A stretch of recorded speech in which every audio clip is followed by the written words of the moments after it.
treneri, ko labiausiai nepatenkinta šiandien buvo?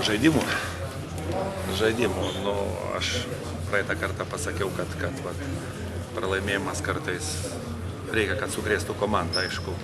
Tokio pralaimėjimo tikrai nenoriu. Ir daug buvo problemų šiandieną.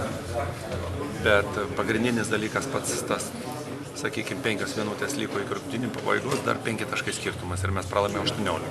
Tai taip nuleisti rankų ir pasiduoti, tai čia yra neleistina, čia reikia apie tokius dalykus. Ir dar po to mes pralošinėdami 20 taškų nepuolam paskutinės atakos.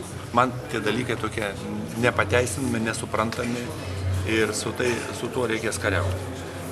Trūko gero azarto, trūko blaivios galvos ir trūko tokio gero kontaktinio žaidimo, sakykime.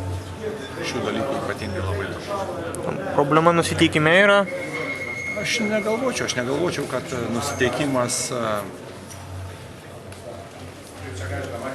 nebuvo nusiteikimo prieš graikus. Aš negalvočiau. Paprasčiausiai galvoju, kad mes kai kuriuose faktoriuose, kai kurie žaidėjai su tuo nesusitvarkėm. Gal čia buvo tai, kad, sakykime, pirmą kartą susidūrėt su tokiu kietu žaidimu ir kai kuriem galbūt buvo nemalonus siurprizas? Nu gerai, bet mes taip susidursim, buvo rungtynės ir Makedonijoje kieta.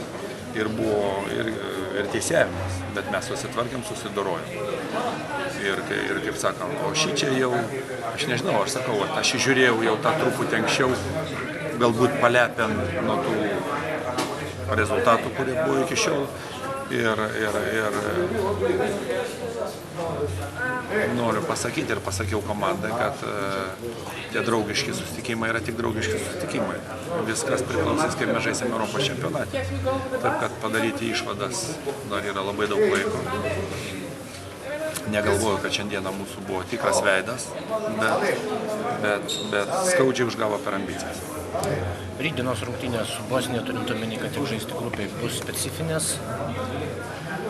Be abejo, jos bus kitokios, negu jeigu taip žaistume eilinės kažkokias pasiruošimo rungtynės. Dėkui.